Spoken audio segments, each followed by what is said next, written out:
Have you been waiting for the Canon RF 35mm f1.2? A lens that's been rumored going all the way back to 2019. A lens that's always been just around the corner. Well, then stick around after this short break for all the details, because you're not going to have to wait much longer. But first, subscribe to this channel for a chance to win a Canon EOS R5. I'll be giving one away to one lucky subscriber once this channel reaches 100,000 subscribers. Anyone above the age of 18 with a valid mailing address is eligible. Additional terms and conditions are linked in the description down below. The Camera Insider says that a sales rep that handles some distribution of Canon lenses to certain specific retailers in a specific country has alluded to the RF 35mm f1.2 L series USM and went so far as to say that two versions of this prime lens will be announced before the end of 2023. Well, isn't that special? The Canon RF 35mm f1.2, a long wait. Rumors have been coming out since at least 2019, and in 2020, late 2020, Canon Rumors put out their famous RF lens roadmap. And if you take a look at everything on this list, almost everything has come to pass, with the exception of a couple of tilt shift lenses, and of course the 35mm f1.2. All right, let's take a deep breath here. The Canon RF 35mm f1.2 L series USM is supposed to be coming out before the end of 2023. And I'm willing to call it here. It's not going to be December and might not be November, but most likely sometime in October, which is just next week. Before the end of October and maybe early November is when we can expect to get the announcement. But there is one thing I want to touch on. About a couple of months ago, Canon Rumors did say that we are supposed to be getting 8 to 10 RF lenses coming out soon, somewhere within the next 6 to 8 months.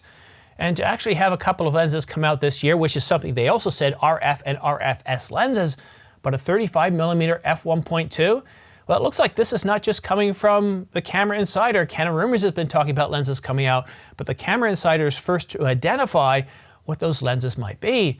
But let's take another look at this quote here. Notice how it says two lenses, not just one, but two lenses.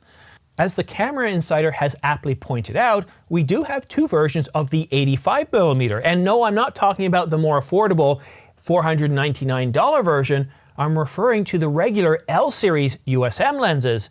And of course, one of those is a DS lens, or a defocus smoothing version. And based on the current pricing of the 85mm f1.2 lenses, you can expect the DS version to have a price premium. And which one would you prefer? The defocusing version, the DS version, or the regular one? I'm kind of interested in the regular one, the 35mm f1.2, but what's it going to cost? The 50mm f1.2, which I have, wasn't exactly cheap either, costing me around $3,400 Canadian. So that was probably around $2,400, $2,300 US. Oh, pretty exciting, right? But you know what would be even more exciting, and yes, I am rattling the cage a little bit here, is if Canon would finally come out and say, hey, you know what, guys?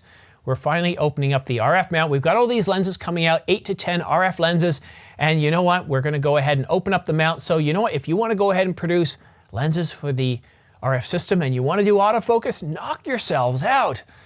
Now, last year, about this time last year, I did predict that we could see Canon do this as early as, well, now, or leading into 2024, because the fallout from this is, well, it's getting a little bit more attention than not having that, or than removing that 30-minute record limit. It's a bit of a barrier. Now, for the people buying L series glass like me with this 100 to 500mm lens, it's not that big of a deal. There's a lot of L series glass out there, with the exception of the 35mm f1.2. It's really that affordable range of glass from around $600 all the way up to around $1,200, $1,300, $1,400. A price category that Canon really has never quite served well, and that companies like Sigma and Tamron have served. But here we are on the eve of October, and there's been no rumors from anywhere indicating that Canon is planning on opening up the mount, which would lead me to believe that it's not likely to happen anytime before the end of 2023, as much as I would wish it would happen, as much as I wish this was coming true.